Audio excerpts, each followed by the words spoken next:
Gure hizkuntzaren hauts magikoa.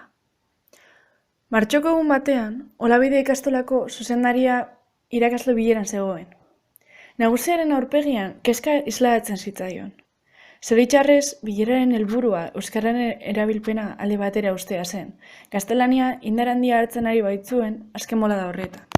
Bien bitartean, ahotsu eta bere lagunak atearen bestaldean zeuden, zazpi belarri zentzuten. Bihar, 9:00 ikasle gaztetxoen proposamenak hartuko ditut azkenengoko erabakia hartzeko.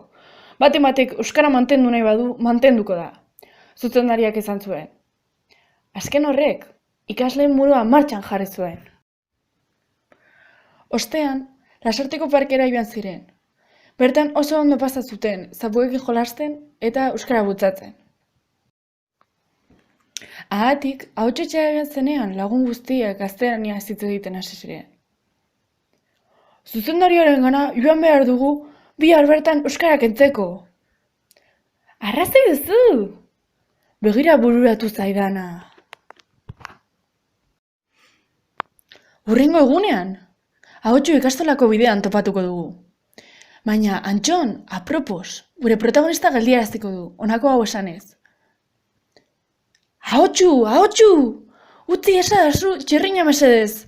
Amona oso gaixorik dago eta. Bera bisitatzera joan behar dut. Ahotsu, ura ikusirik, bizikleta utzi zion. Ez zekien, alabaina, bere laguna, ikastolara lehena heldu nahi zuela, zuzendariarekin hitz egiteko. Geroago, ahotsu ikastolako bidearekin jarraitu zuen. Miren, Antxonen plana jarraituz, ahotsu ikustean bere erosketekin laguntzeko eskatu zion. Ahotsu, bihotzonekoa zenez, laguntza eman zion. Ostean, ahotsu ikastolara heldu zen, eta Antxon ikusi zuen zuzendariarekin hitz egiten. Azken horrek, eskatzen ari zion gaztelania ikastetxean soilik emateko. Antxon! Nola da posible zuk hori esatea? Esan zion ahotsuk.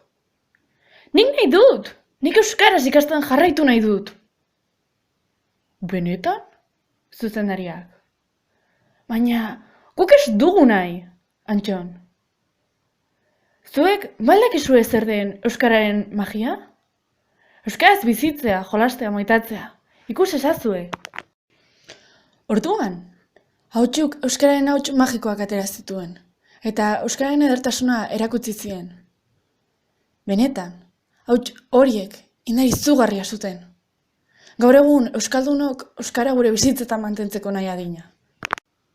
Hori ikusirik, Olabide ikastolan euskara mantendu zen, eta haur guztiek euskararekin jolastu, maitatu eta bizi ziren poz-pozik.